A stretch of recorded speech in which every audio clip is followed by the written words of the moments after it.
Okay. Hi, Claire. Welcome to the Explorer Poet podcast. I'm really excited to be here. It's great to talk to you. Yeah, yeah. So I had you on the podcast to talk about homeschooling, and I have so many questions for you about why homeschooling and what your approach is, what your philosophy is. But before we jump into that, I just want to give you my just like kind of my experience with homeschooling, just so you know where I'm coming from. Awesome. Yeah, so I was homeschooled when I was a child, and so I was raised in a homeschooling family. Um, in fact, I was homeschooled until eighth grade. So until eighth grade, I had never been in any kind of school other than my parents' house. Uh, but at the same time, I would say that I mean, people who listen to the podcast have probably heard me talk about my family and the situation there, and um, as an adult now, I have some children of my own, some kids, and I homeschool them as well. But I would say that my reason for homeschooling, my approach to homeschooling, my philosophy about homeschooling is completely different than the situation that I was raised in. And so while I think that for some people homeschooling is a great approach, I don't I don't always think that it's the necessarily the best thing for everyone, or even just one of the big things about homeschooling is that once you get into it and you start trying to find other people that are homeschooling, you realize that almost every family out there that's homeschooling is doing it for a slightly different reason and doing it in a slightly different way. And so that's been really interesting to find out. As a child, I just thought that, homeschooling was something that, fundamentalist religious families did because that was the situation I was coming from. And even now, I find that when you go on Facebook is really where we find like groups, local groups of other homeschooling families, and it really is kind of split between like this religious group and then like a secular group. And so, yeah, I don't want to keep talking. I just wanted to give you like a quick intro into like my experience and then, where I'm coming from. But I do have like a million questions about your approach. So with that divide, do you feel like you fit somewhere on either side of that divide between the religious versus the secular, or do you kind of straddle the line? What is that for you? So we are a multi-faith household. My husband is Hindu. I am Christian, sort of. I don't know. I don't even know how I would classify myself. So I find that it's actually really interesting you bring this up because I 100% agree with you. I end up finding this divide out in the world, like the homeschool group. It tends to like you're either it's in secular groups or you're in more of the religious groups. We tend to end up in sort of the religious groups, but are the influences out here a little, well, I guess you live in Arizona, they're a little bit different. I've been in other parts of the country where it has a different feel to it, so we end up kind of finding it's mainly about finding people that share your values, right? And those values don't have to be, so we end up finding people that share values like that are more like just trying to like create like working on character and integrity and those kinds of things, and God might be involved in that or not involved in that because you can have that on either side, right? So we tend to end up in those groups. I do think that I have definitely participated in more secular groups and more non-secular groups, and we have fit in both, but our secular group that we fit into was um, they were more of the unschooly types, so it was very value based. It was very like we want our children to have a childhood, we want them to be free to learn, we want them to have this kind of element, and so we fit in really well with that group. But when I wanted to do a little bit more academics, I straddle a lot of things. Actually, one of the things that I struggle with is that we don't fit in the super religious or the secular. We also don't fit in complete unschooling, nor do we fit in like a classical model. I would say that we're kind of in between those. And people who know homeschooling goes, you can't do both of those things. And I'm like, yeah, you can. like, so yeah, I would say that we definitely are.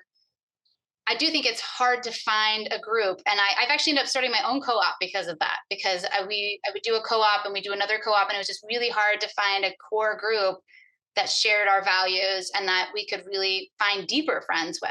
I think when your kids are little, I think we were talking about that before the podcast started a little bit about when your kids are little. they kind of make friends quickly and they kind of go along, and you don't really have those like lifelong friendships. But as they get older, you want to have some kids that are cycling through their lives on a regular basis. So they have people to talk to and kids that they can really relate to and discuss their feelings about and that kind of stuff. And so it's been really important to me to find a group and a niche that they can collect with. Have you found that really hard to try to find like the group that kind of meets your values? And there's lots of different, there's academic values versus like, I mean, spiritual values is in there too, but there's also, academic values versus like, just philosophy about homeschooling in general.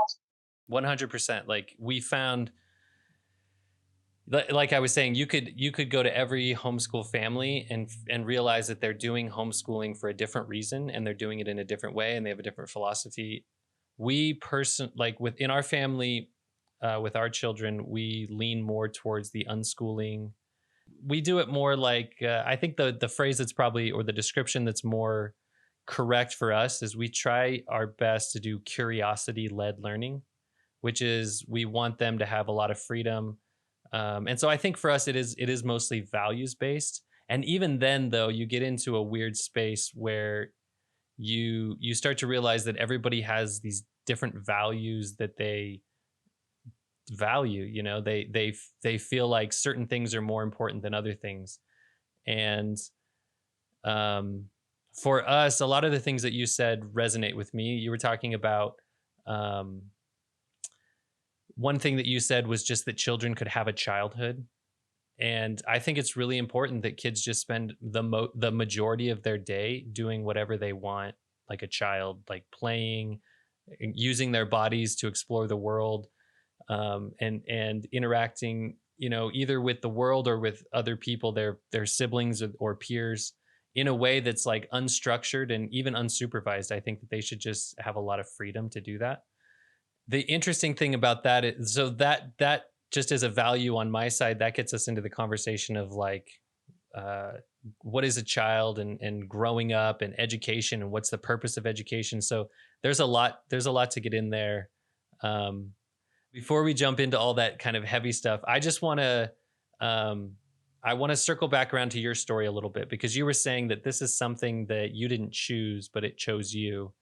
And now you're, not only are you homeschooling your own children, not only have you left a career to do that, but then you have a website, online on Substack. You're known as Hippie Mom PhD, and so you're trying to put out this information. So before we dive into all this other stuff, maybe just give me a quick rundown of like your story. How did you get here? And when was it that you decided, oh, I needed to do homeschooling, and like why, and then, and all that stuff? Well, I feel like I've got a story that's very common now. We were COVID homeschoolers. It never even occurred to me. It was not in my it's like I didn't know anybody that homeschooled. I never, the only reference that I'd ever seen or on TV or whatever, it wasn't even something I'd even spent any time thinking about. And then COVID happened, and the history was, you have to kind of know where we were at the time. Like, I was tenure track. My husband was working full time. We had a 5 and a 3-year-old.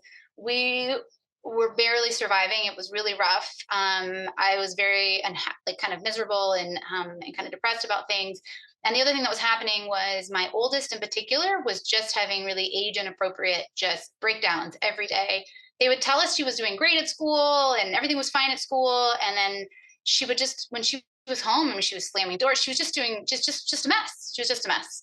And so that made it really hard. Like, we were having a really hard time being parents, right? We were constantly just trying to manage these emotions. And like, you come home from your really, like, you've been busy all day and you come home and it's just running around like crazy. 2 weeks into COVID, the lockdowns, and she was a different child, just a completely different child. And I remember turning to my husband and I was like, was this just school? Like, is it just school? And I will tell you 4 years later that it's not just school, but that's too simple. But it had a lot to do with what was happening at school and what she needed help with that school wasn't going to be able to give her, and that I could. And so, and then what happens is, what one does is you start going, oh well, well, how do I homeschool and what's that about? And you go down all the rabbit holes, and then you open doors to things that you hadn't really thought about, and you're like, well, yeah, my kids don't need to be sitting in a desk 8 hours a day. That's actually kind of terrible for them if I spend any time thinking about that. And maybe that explains why they're so miserable and all these things. And for the point, I say that my kids were in school, they were in daycare, right? My oldest was in school at that point. She was technically a kindergartner, I guess. But they had been daycare since they were 9 months old. And so we just never really been as a family. And so we were as a family, and I just was never happier. And it's one of those things, once your eyes are open to something, you can't close them again. I mean, I guess you could, and then that summer, that COVID summer, the 2020 summer, my husband, he said, "What do you want for your 40th birthday?" And I said, "I want to homeschool my kids." And so my job was, a university professor. And so universities were slow to come back in person. So it was like never a better time. I was like, well, I don't have to quit. We can just try it. And so we tried it. And we say like, oh, we thought that we might put them back in, but I was like, this is it. This is what we're doing. It was really more just convincing us that we really could do it and feel comfortable with it. So I don't count COVID as when I started homeschooling, because I don't know what that was. but January 2021, I says, when we really started homeschooling, and I definitely started very much in the unschooling camp, which I think is exactly what you're supposed to do with kindergartners and first graders and preschoolers and second graders. Like you can learn literally everything they need to know with games and fun projects and that kind of stuff. And they're so excited and interested in everything. So you started talking about kind of this sorry, I'll finish my story. So cut to, I don't know, 2 or 3 years later. So I started this then Twitter account, which was really just to connect with people like you, because I didn't know what I was doing, and I was just kind of learning, and I was writing all this stuff. So I just started kind of writing up what I was learning. I was like, oh, I learned this thing and I learned that thing. It was really more for me than anyone else. And then the account kind of blew up one time, and I went viral. And then I was like, oh, okay, so like people like this, and I just kind of wanted to be of value to the community, and so I just kind of kept writing up things that I was doing and working on, and people kept asking me like, well, how are you doing this? And how are you doing that? And why do you do this? And why don't you do that? And why don't you start a thing? So I started it because people asked me to. That's why I say I didn't really choose it. It chose me. Like, people were asking. And I still often feel like, who am I to say anything about this? I do have a background in education. I've been teaching for 2 decades. I've done research in pedagogy and things like that. So it's not that I'm coming from nowhere, but there's people like you who have been homeschooling and who had been homeschooled. So you have a lot deeper understanding, I think, of the full homeschool community than I do. So anyway, I kind of just started that, and I was just kind of doing that on the side, not very seriously. And then, it's very hard to have a full-time job and homeschool your kids in the way that I really wanted to. I think that when they're 5 and 6, they're just having a good time. As they get older, particularly, if you're in the unschooling world, and we're doing, a mix. So we do a little bit more classical education in the mornings, but the afternoons are hardcore unschooling types.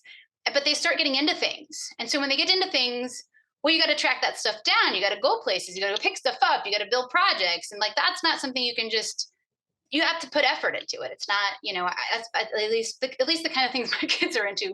So much building. Anyway, so I just felt like I couldn't do both anymore, and do what I wanted to do at home. And so then I actually resigned last October, but I'm still technically working till May. So, and then I came out officially on Twitter, or on X now, and people know my name now. And then I started the Ahimsa Mind over on Substack. So that's kind of my story. Yeah. Okay. Awesome. Well, thanks for sharing. It seems like the thing that really sparked it for you was just noticing the effects that the experience of school was having on your kids. Absolutely. Yeah. Did you ever consider having them in traditional school? Because I know you seems like you've had not sort of that much of a positive experience with it. Did you have them in school? Yeah, they were in school. Like, I think early on when we first had kids, there was this conversation about homeschooling, and I think we tried a couple things out. But honestly, before COVID, we had a similar experience where they were in public school and they were fine. And we were in a different state then. And then we moved to Arizona, actually. And it was like right when we moved to Arizona that COVID hit. And we ended up trying to do the homeschool thing. And then even after COVID, to be honest, we've only been doing this homeschooling the way that we've been doing it since this current school year. So maybe like August, I guess, is when it started, August or September. And so up until then, my kids had been in school, but I was having these experiences where I really was having this challenge weighing the benefit versus the cost of traditional or like classical schooling, where I go, okay, I think given the way that I was homeschooled, like we didn't, like you mentioned homeschool community, like there was no homeschool community, like there wasn't even the internet back then. And so we were just like out in the California countryside, and we just didn't see other people until church on Sunday. And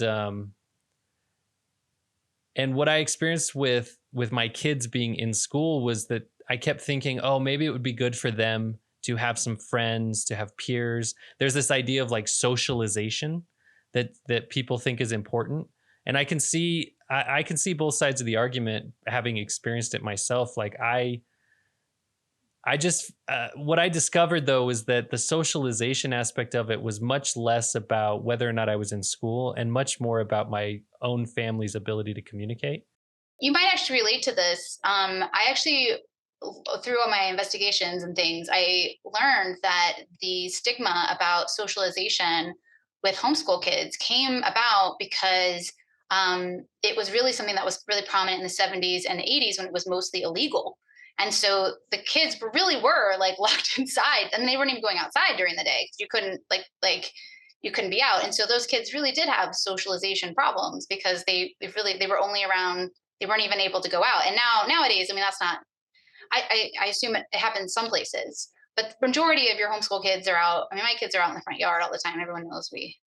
Yeah, my kids are very active in the neighborhood, so they're like running around with other kids, and there's also, you know, now we have found homeschool communities, and so they have activities and stuff that they go to. But in so socialization was like one of these things where I was trying to figure it out, whether how valuable it was to do it the traditional route, but also just having, you know, education. Like my kids need to learn things so that they can be prepared for the world. But then I was also having this real problem where, similar to your experience, my children would come home, they would be absolutely exhausted and just in bad moods often. The other part of it was taking them to school, because you got to get the kids up early in the morning, and they're just not their bodies just aren't ready for it. And then, you know, just being in a bad mood going to school. And then the other thing was I just I had a poor experience with teachers and faculty at these schools, where they really, and I've talked to a few people on my podcast now where I've dove into this even more, but I really saw that they just expect kids, like you're saying, to sit at a desk all day, and if they can't sit at a desk all day, basically they just want to, either they want to punish them or they want to put them on medication. And I just thought, well, the idea of an education to me is to prepare you for the future, to prepare you for the world. And there's different versions of that. And to me, it came down to this idea that seeing my kids in public education the way that it was being done was essentially just preparing them to continue sitting at a job the rest of their life.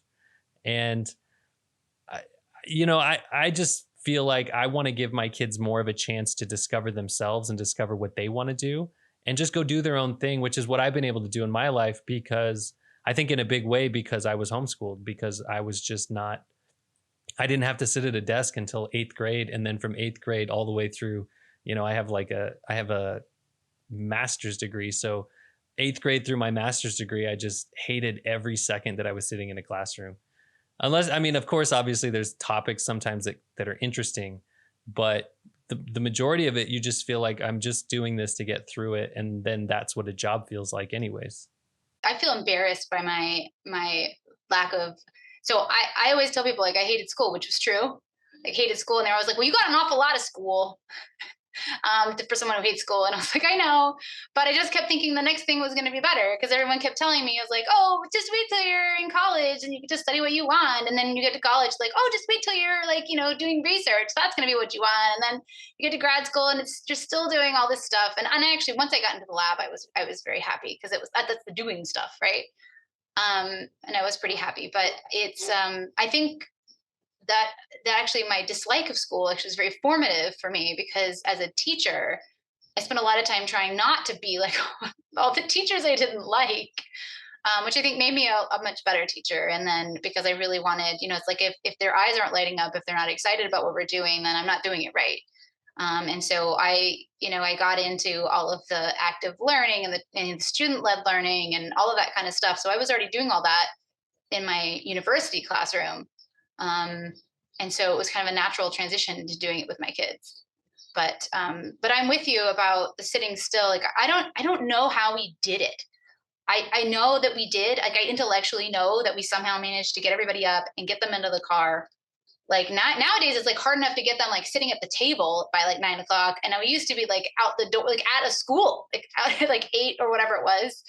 And like I remember like the first, maybe it must have been the second year we were homeschooling, like being up and the kids were sound asleep, watching the school bus drive by, drinking my tea in the morning, and I'm like, wow, like there goes the school bus, and everybody's still asleep. I think part of the thing is my kids weren't getting enough sleep, even though we were putting them to bed early enough, but they were constantly being nowadays, like sometimes they wake up earlier, sometimes they stay in a little bit later. It's based on what their needs are that day. And my little one, like like when we are doing like if we're doing something, like if we're doing any kind of spelling something or any of that kind of stuff, like she's upside down, she's on the couch like this way, she's going out, like what does it matter? Like it doesn't matter. She doesn't need to be sitting in a chair. And I was like, sometimes we'll just we'll do like assignment says with spelling, and it's like, we're like jumping, we're like, doing all sorts of kind of cool things. And then I noticed my kids, we used to sit on the floor. We had a floor desk with them. We've moved up to chairs now. But even in those chairs, they stand up in them, they sit down in them, they sit on them backwards, they do all these different things. And it's like, why does it matter? They should be able to sit and move their bodies. And I have this, I'm at a standing desk, actually treadmill desk, but the monitors don't know that. So like every, 15 minutes, it gives me like this little like, hey, you should go for a walk. And it just makes me think, I was like, we have all this technology, we have technology now telling people you need to move. Whereas if we hadn't trained it out of them, they would be doing those things. Right. Yeah, So yeah, absolutely. And even from the way that I see it is that children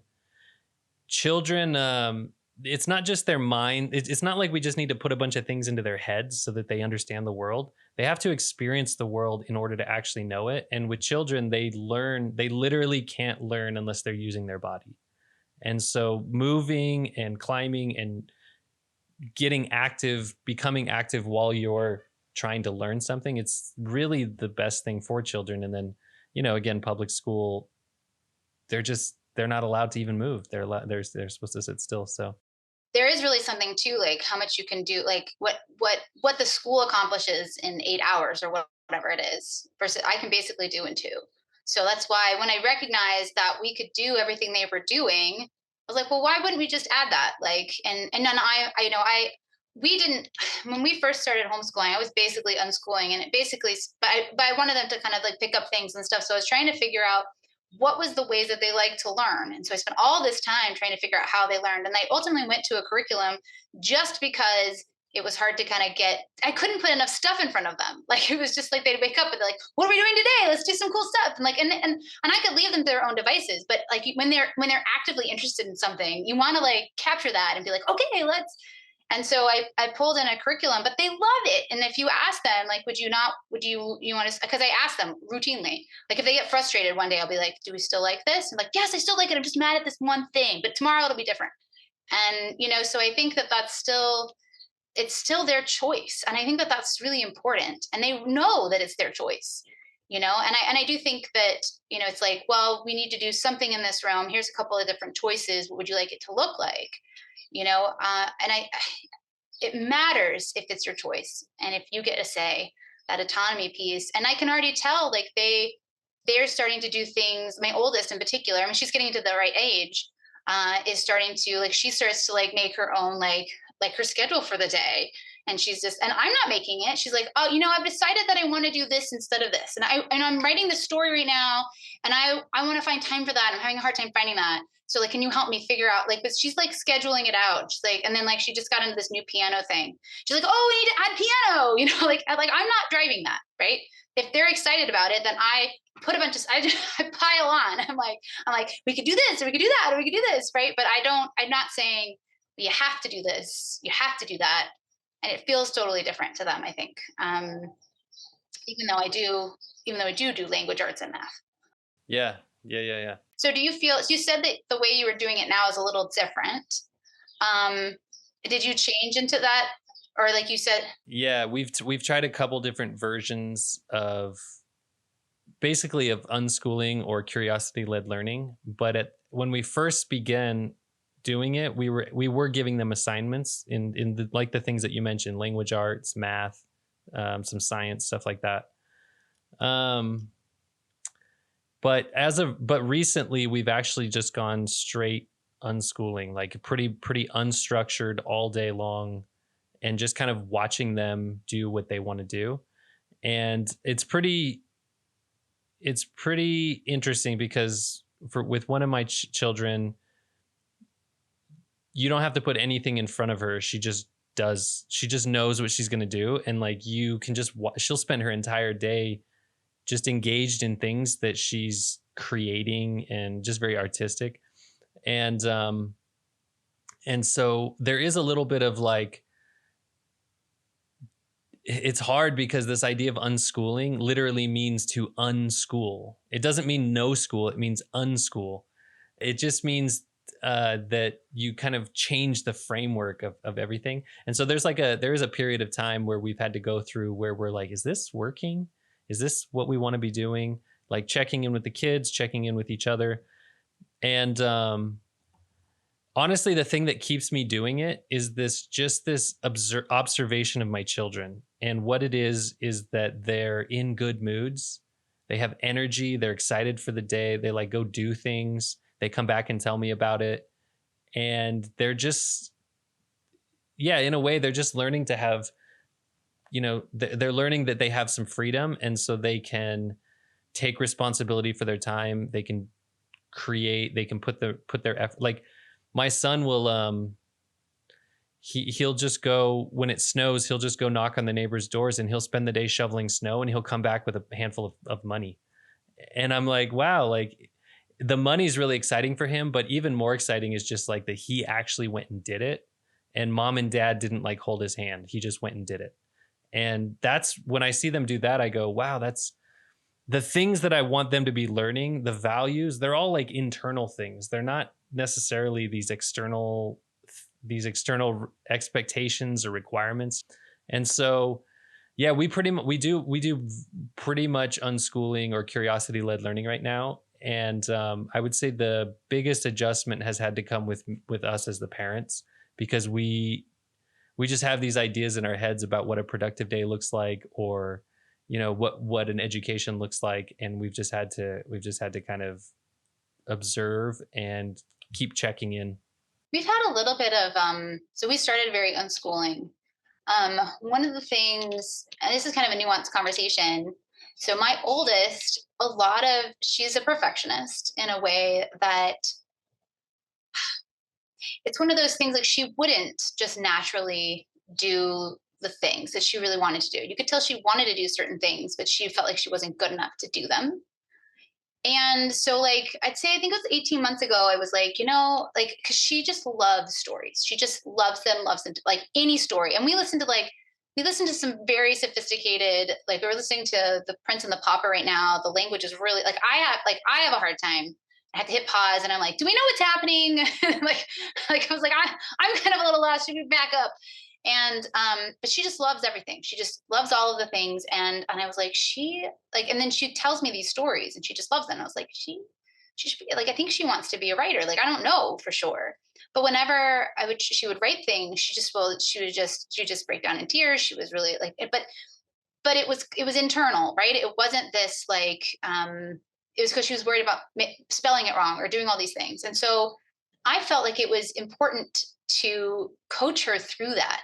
And it did involve a lot of tears in the process, but it wasn't like me forcing her to do it. Like we spent a lot of time being like we started with like poetry. I preach a lot about poetry online. No one seems to like it, but I'm like poetry is the best because you can spell it wrong. It doesn't matter. You can it doesn't have to rhyme. It can just be like just random words. It's like let's call it a poem. And so we just started with that. I was like, if you spell it wrong, it's fine. If you do it wrong, it's fine. And I was like, and so that helped her kind of move through things. And now, like today, she was just reading me. It's just she's the most amazing. Like I'm obviously her mom, but I just think it's just amazing writing. But it took a long time to get through there, and I do think it's complicated.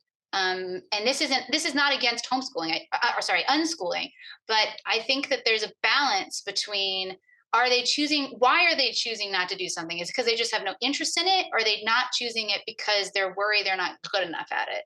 And so I have found that that's been a little bit of a tricky thing. And so I almost had to kind of curate some things to help her get over her internal struggles about it, which I think school had something to do with. She was in school before. Um, but in any case, and so I wonder sometimes if kids have never had that pressure on them. Would she have ever had this? I don't know, right? I mean, maybe it's just who she is. My husband says he claims he still has that sometimes, though he was obviously schooled. So I don't know. I think it's what I love about homeschooling the most is this individualized education, and nobody knows your kids better than you. And I think that there are some kids that just are like I love your description of your daughter. That's just like she knows what she wants to do. She goes, she does it, and she just like loves it. And my youngest is like that. Like she just gets into what she wants to get into. She's like, but my oldest, I've been had, and it's not, and it's not, it's gentle. It's not, you have to write a story. It's like, I think you might like this. What if we tried these things first? You know? And when she's upset about it, I'll be like, do you want to stop? I like offer it. She's like, no, I want to finish. So it's a balance. And I think that's hard, but I think it's one of the best things about homeschooling that you can do that. Yeah, we have a similar experience with our children where our daughter is very self-motivated, and our son, it's taken a little bit more for him to kind of figure out how he's going to spend his days. But with my daughter, I've had the same experience where she'll draw something and then she'll just burst into tears because it's not good enough to her, and we're standing there going, "It's amazing! Like, what are you talking about?" But she just, yeah, it's interesting when you have that intrinsic motivation, and I'm just real curious to see where it takes her. What ends up happening from that. I want to ask you a question about this phrase that you have on your website, and it says it's something about you wanting to provide a beautiful education for your children. And so there's a few words in there. I just want to kind of pick your brain on your philosophy, your thoughts about them. The first one is just is children. So the focus is on the children. A beautiful education for your children. So when you think of a child, when you think of children, like what is a child, and what's the difference? What's the difference between like a child and an adult in your mind? I love that. I will tell you what it's not. I think that's almost easier to find. It's not like a dumb adult. I think that children are just inexperienced. Like they are whole people, just as they are, with their own feelings, their own aspirations, and all of those things. I think that an education is about bringing out the best in them, providing an environment in which that they can thrive, and grow their own things. I think can't remember how we said it. It's child led, but parent coaching. It's like you're acting as their coach, right? Like if you hire a coach online to help you do something, they're not the one doing it. They're just kind of coaching you through, well, here's some good ideas, here's these things, but you're still the one who's taking it on. And I don't think I have a really eloquent way to say what is a child, but I love the question. But I would say that I think a child they're already, wonderful little human beings, right, as they are, and they just don't have. They're just young. They just don't have. It's like even like I started something brand new, like pick, like I don't know, pick a topic, and you could say, well, I just don't know that much about that topic, so I've got to learn about it. Does that make me a child in that topic? Yes. Really like the way that the classical education people break this down. Are you familiar with like the trivium? No, I'm not. So they have it, and I'm not going to do it justice, but this idea of this trivium, and they have like there's the grammar stage, the logic stage, and the rhetoric stage. And you can generally think about those as a child's development, but they also will say this is the stage for learning anything that's new. The grammar stage is so like in an academic sense, it would be like learning your, let's talk about reading. Like a grammar stage would be like, this is a letter A. It makes the sound ah, right? And like, so it's like just these are the things you need to know about these words. And then you get them all the way through like just reading, but then that's just reading. The logic phase is more like, okay, now that you know how to read, do we understand what you're reading? Are we starting to understand like when this character did this, then that led to this other thing, and then this other thing happens? You're trying to put together these stories and kind of thinking about, does this story make sense? Does it not make sense? So if you're that kind of thing.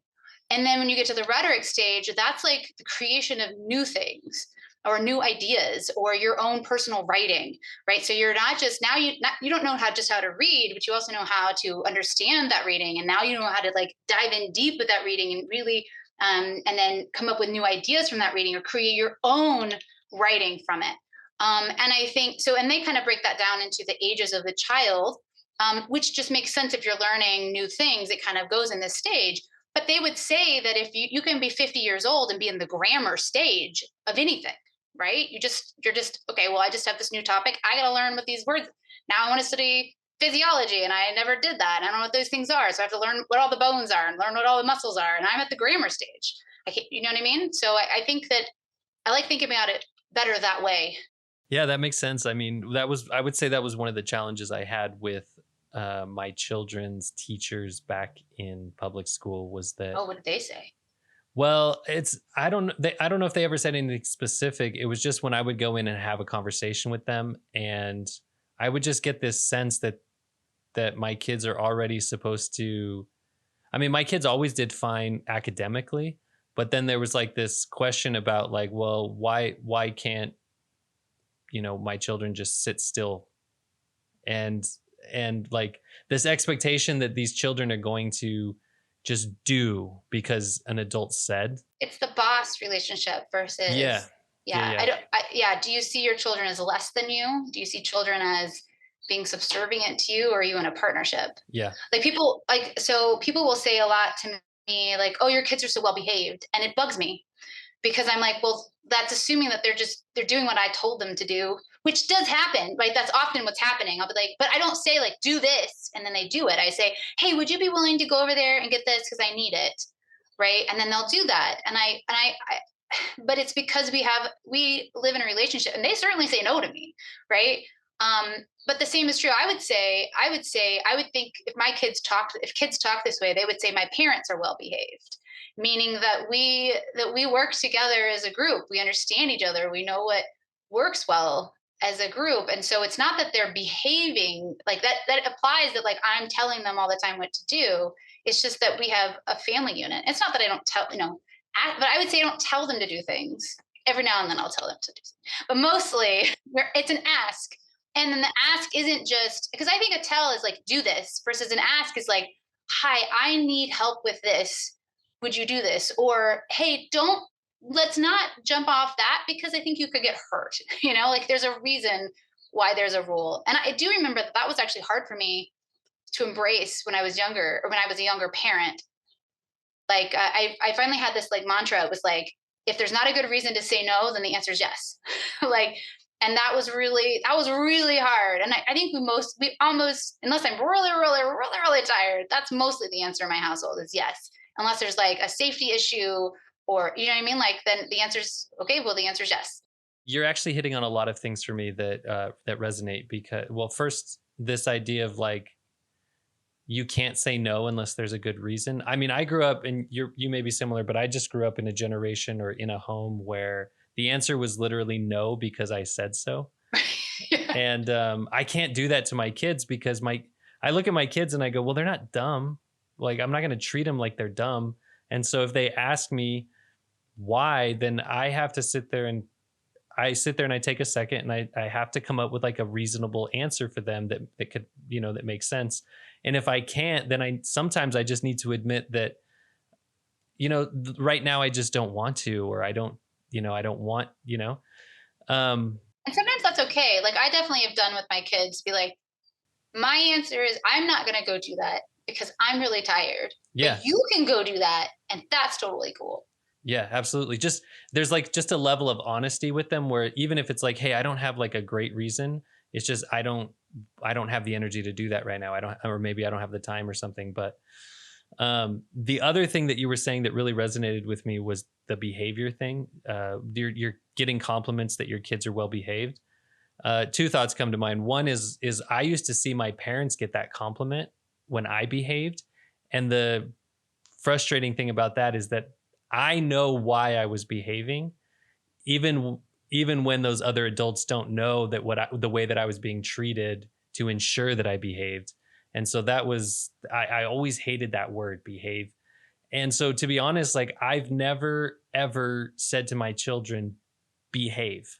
I've never said that word to them. You need to behave. Or, if you're dropping them off with another adult, like my parents used to like look at me and say, behave or do what you're told, or, that kind of thing. And honestly, when I drop my kids off anywhere, I say two things. I say, be safe and have fun. That's nice. And, my kids they never get into trouble, because this actually circles back to the question I was asking you about what is a child. And it's not that my kids never do things that are disruptive. It's not like they never do things that are, Your kids. yeah, they're kids. Sometimes they do things that may be annoying to adults. But the way that I think about children is that psychologically a child is programmed to want to make the adults around it happy or pleased, satisfied. They're pre-programmed genetically to ensure that to seek this thing, to seek this approval of the adults that are around them, because the adults around them ensure their survival. And so this like goes way back to, our evolutionary history. Children they're desperate for adults to approve of them. And so this idea that you have to coerce a child, that you have to be some authoritarian, that you have to use threats, that you have to use punishments, it just doesn't ring true to me. In fact, if you have a kid that's setting aside extenuating circumstances, mental health issues, whatever that may be, if you have a healthy child, that child should not be that difficult to get them to do what you want to do in a healthy way. I was going to say, provided that their needs are being met. I mean, I think usually it has to do with the fact that you can't get them to sit down because that's not their need. What they need to be active and moving and isn't being met, and so then they can't.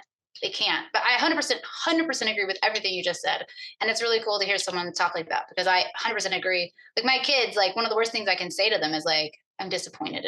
Like if something happens, there's times that you need to say things like that. Well, I'm disappointed in what happened, and it's just, I mean, that's like the worst thing I could say, because they need that. You shouldn't, and they're really, and I also think though, and one of my big, and I suspect you would probably agree with this, it's an attachment thing. My kids actually had very weak attachment when they were in daycare. Shocker. We have worked really hard at establishing strong attachment. When I look, and now that I've done so much reading on it and understand, have witnessed the changes in children between when they are strongly attached and not strongly attached, or they have insecure attachments, I can just see it everywhere. And it's like a lot of times when the parents are complaining, I was like, well, that's because that child doesn't have a really strong attachment to you, or they feel really insecure in that attachment. So they're acting out in these ways that don't even make sense. And they're not healthy for the child. They're obviously not healthy. Like the entire relationship is damaged because that child doesn't know. So I think that you're describing, a child desperately wants that and needs that. They absolutely like that. And, but when they're not getting that, then you're like, when that need isn't being met, then everything blows up. And I think that was a lot of what was happening with my oldest. And I can see now, it was just so much more dramatic in my oldest, but I can see in my youngest that has influenced her behaviors as well. So I don't know, I 100% agree.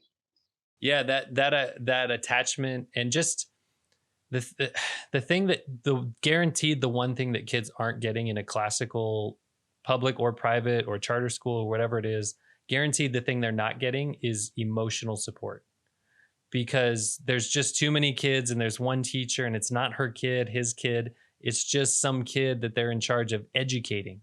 And so this like we send our kids away every day all day to a place where there's no emotional support.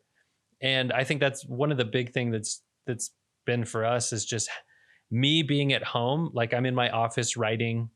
I go out and have breakfast with the kids. I go out and have lunch with them. But then in those moments, like you're just in the middle of your day, they're in the middle of their day, you get to check in.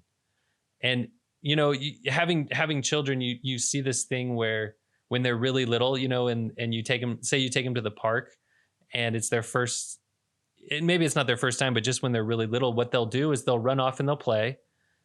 In some set amount of time, they'll come back. Not that you gave them that amount of time, but they'll come back and check in with you, because they're exploring, but they've got to come back to the circle, right? And at what point do we expect kids to stop checking in? Like, for me, one of the biggest, honestly, the only one, maybe there's a couple others, but one of the biggest things that I would consider success at the end of this whole parenting thing, once they go out into the world, even is that my kids keep checking in with me. If my kid goes and has a really difficult situation, something really painful emotionally, maybe it's embarrassing, maybe it's sad, I want them to come and talk to me about it. I want to have the type of relationship where if they have an emotional experience, they go, mom and dad, they're people I can go talk to. And then at the same time, if my kids go and they do something that they're so proud of, that they're excited about, that they just had an amazing time, or, they had this opportunity, same thing. I want them to come and share that with me. And I don't think that you have to homeschool in order to have that situation with your kids. I wouldn't say that it's a necessity to homeschool at all in order to have that, but it is a necessity to really, as a parent, you really have to figure out how to be on your kid's side in whatever situation. And if there is a situation where they're getting in trouble, they're misbehaving or whatever it may be, you really have to find a way to be on their side in a way where you can support them emotionally, but also coach them practically about life. There was a study, it's been a while ago that I looked it up, but it's an older study. So their school has changed a decent amount since this time period, but so I think it was like 15 years old, but they basically looked at academic outcomes, which, we all know that we're not just homeschooling for academic outcomes. Everyone knows that, but they were looking at it and they were comparing, because everybody asked like, well, are the homeschoolers really superior academically? And what they looked at was academic outcomes for parents in a school, like kids in a school setting and homeschooling. But the group that was schooled that had incredibly active parents, like high active parent involvement, meaning that they were at all of the meetings, they came to all the sports, they were like when they would check and say, oh, I have dinner with my parents every night, that they come to all my events, I do homework with them.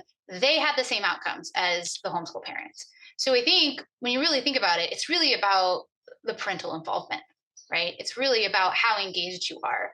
And I think that school might have made it more challenging and more recently to have that. Like, I think, school keeps getting longer and there's more aftercare, and then, parents are having to do a lot more dual income. And so it just makes it harder and harder for parents to be that. But I do think it's not necessary. I think you can make it work. I don't, I always tell people I'm not like this person that's like, everything is terrible about schools. It wasn't right for my kids. It really wasn't. I think it's not right for a lot of kids, but I'm not saying that I'm not saying it's not right for that's not me. Like, I don't know your kids. I don't know your situation. If it's not right for you, it's not right for you. I think just love your kids and be involved with your kids. I think one of the hardest things for me, in academia, and I think this is common in the working mom realm, is there's so many of them that just don't even want to be with their kids. And there's so much chatter about just hating being with their kids and complaining being about with their kids. Even actually a couple weeks, like spring break was here a couple weeks ago, and I was just listening to this parent, and they've moved to all year round school here. Well, not all of them, but several of the school districts. And so they got 2 weeks for spring break this year instead of one. And she was just like, oh, just 2 weeks is too long. And I'm just like, if you can't spend 2 weeks with your kid, like, I mean, what about that kid? Like, who's loving that child? Who's with that child?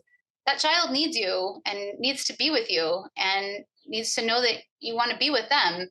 And I think that that's actually the thing that's really hard for me is parents. Like, I think there's a completely different thing deciding that school is the right choice for your kid versus deciding I don't want to be with my kids, so I want to put them in school. Those are two completely different scenarios. I have a good girlfriend. She's a single mom, and so her kids are in school, obviously. But you've never met someone that's more obsessed with their kids. She picks them up the moment she can get them. She goes back to work after they go to bed. She's like 100%. And when she's with them, like if I'm there, like it's like I don't even exist really. Like she's just 100% with her kids, and she's fitting me in. It's not she's fitting the kids in, right? And so those kids are gonna be fine. Their kids are gonna be great. You know. Yeah, yeah, absolutely. There's a lot there. It's really what kids need is to know that they come from a place where they're wanted and they're supported, and you can't just you can't just get that message across by repeating phrases. You have to really put in the effort to connect. We're the kind of people. I mean, I just love conversation. I love words. I love learning things. Um, but I also come from a place where a lot of ideas were forced upon me, and I was expected to adhere to certain ways of being. And along with that, there was no real. I mean, when you live in a world like that, there's no real dialogue. There's no back and forth. There's no conversation. There's no sharing or vulnerability. All the good And stuff. all the good stuff. Yeah, the stuff that actually builds relationships.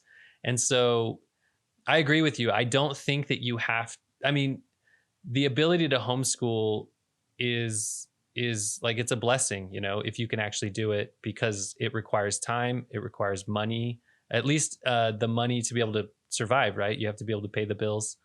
And so I don't think you don't have to do homeschooling to have that kind of connection with your children. But I think as a baseline, if you want your kids to grow up as people who can go into the world and figure out what they want to do, who they want to be, and be successful at it, then yeah, like just providing them with that it's, I don't know if it's attachment or just like a healthy environment so that they can feel supported. When I talk about like what's my like I don't have a label. I don't feel like like we talked about earlier, like where do you fit in? I don't fit anywhere. But one of the labels I like to say, I like the classical model, like the unschooling model, like the Montessori. The Montessori is about the environment. It's about and it was very and she was very interested in like she would have things that were low for the kids so that they could wash their own dishes, they could do all these things. You create an environment in the household that's around the children. And I think the same is true when you think about academics and stuff like that. Like I think a lot about, people will be like, how do you get your kids to do that? Is that I've created an environment in which it's effortless for them like you've created an environment where it's effortless for them to find things that they really want to do and have time to go deep on all of those. Like I've created like I've, and I would say, I say I created, we have created, the kids and I have created an environment in which that they are allowed to explore and they're allowed to play and are we don't have the nicest furniture because I want them to be able to jump off of it and do crazy things with it. And oops, there's paint on it now. And my house is designed around the function of my children's lives. And when they get into different things, okay, well now we gotta redo this room because that's what they're into now. And I think you create an environment which learning is fun and enjoyable, and we have conversations. And my kids know I love it. I love it when they disagree with me in a polite way, obviously, but I love that. I was like, I want that. Like I was like, or ask me a question I have never thought about. Yes. I was like, oh, that's cool. I don't know. Let's think about it. Let's talk about it. Like you create an environment where it's cool to ask questions. It's really fun to like solve questions. And I'm a scientist. The real science has gotten kind of muddled the last little while, but so, real science is asking questions and going back and forth. And I have this hypothesis, you have that hypothesis. Let's look at the data and see who's right. But like the best thing that can happen to you as a scientist is someone comes up and questions your work. That means they're really into it. They're really excited about it. They're like, oh, I have these thoughts. Are you sure about this? Are you sure about that? Like, well, that helps me become a better thinker. And so I talk to my kids like that. It's like, or if I say something, and my oldest is starting, like they're starting to get there. It takes them a while. My oldest is moving in that logic phase. And so she'll be like, well, you said this, and then you said that. And I don't think that makes sense then. And then I go, well, you're right. Maybe we need to rethink it then. Maybe we need, and they'll do that too with like stuff I've said. Well, you said we shouldn't do this or that. What was I doing the other day? And they came up and she wanted to completely redo the way we had done the kitchen. And I was like, okay, sounds good. Let's do that. Yeah, I love that. This idea that not just you, but the children are also helping to create the environment. This goes back to, again, just I think about things from this perspective all the time, but our evolutionary past. And what is it that actually makes a human different than every other species on the planet? And the difference, there's a lot of differences, but one of the big differences is that every other species on the planet is subject to their environment. And what makes humans so adaptive is that we create our environment. And to allow your children to participate in that from a young age, just such a subtle thing but it would allow them to see the world in a completely different way, that, oh, this is the world that I create. And yeah, it's something about putting that locus of control squarely in the middle of your child's in right, because a big thing today as well, and I think there's a lot of reasons for this. It's the education system, it's two parents working outside the home, it's social media and technology and all sorts of things. But there's a growing trend of young people thinking of their locus of control being outside of themselves rather than on the inside of them. And so they don't see the world as something they get to go tackle and change and make. They see it as something they're just subject to. And yeah, I think it's really important to let kids start figuring that out at an early age. That Solving their own problems. There was a gentleman who was talking about students in his lab. He's like, I thought that I was going to want the ones that were the smartest, or the ones that were the most efficient, like got things done the fastest. But really, I want the ones that are persistent. He's like, you'll have, and I've experienced this in my lab, and he said it rang very true. Like, you'll have students that like, they'll do the thing and then they'll bring it to you like, oh, it didn't work. And you're like, okay, well, so what did you do next? Like, oh, well, it didn't work. I came to tell you that it didn't work. Versus then you'll have students that came to you and say, well, it didn't work. So I tried these 10 things and then it still didn't work. And so I have these 3 new ideas. And can you help me pick which of these new ideas I should do? And that's a completely different conversation, right? And you want, and like, again, like that's that locus of control that's really central to them, that they're just making it through, keep picking themselves up and keep moving forward, solving problems. If this is a problem, what else can we do? So I'm with you. And also, I love your evolutionary focus. I also think a lot in that way. I've been very influenced by people in the last few years about that. But I do think that when you think like when we talk about like our health and our like and the way we do things, I'm always these days I'm like, well, what did we evolve for it to be like for us?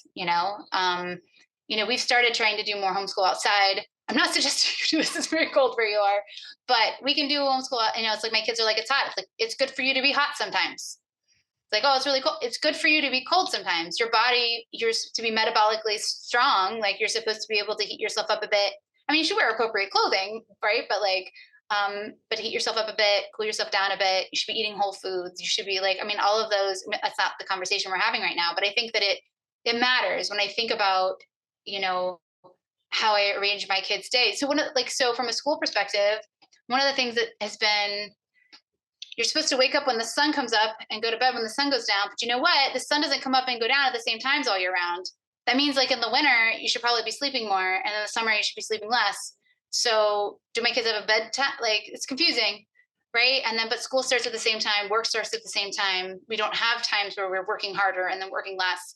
I think about that as I think about my homeschool day. Like when we shifted into the winter, I was like, maybe I think we should like lighten up. And then in the summer, we'll do more intense things. We'll try to go do more stuff or whatever. I think that gets into this evolutionary idea that we were supposed to have times. Same way fast. I don't know if you're into all this stuff, but like fasting, you feast and famine. You're supposed to have a little bit of that. I do not have my kids fasting, for the record, but just wanted to throw that I, out there. I definitely think about all this stuff, and then yeah, the feast and the famine stuff, and um, in terms of history and culture, religion, societies, yeah, I mean, there's a reason pretty much every group of people on the planet has a fall festival where it's the harvest and they're eating, and then there's usually a winter festival at the solstice where it's okay, it's the darkest, coldest part of the year, but we're going to get through this. Every society has like a spring festival. So and we have our, our Western holidays that just line up with those. But yeah, I really do see it that same way. It's just the world that we live in today is so different than the world that we adapted biologically to exist in, and even psychologically. It's our species really didn't have enough time to catch up to having 8 billion people on the planet. And so in a way, well, okay, we've gone all over the place. And in fact, Sorry. we're over no, you don't have to say sorry. It's been great. I think we've covered a lot of really interesting, important topics, but maybe just from my perspective, like the whole point is not to create some kind of economic commodity out of your children. The whole point for me is not to just prepare them to go out and participate in the economy.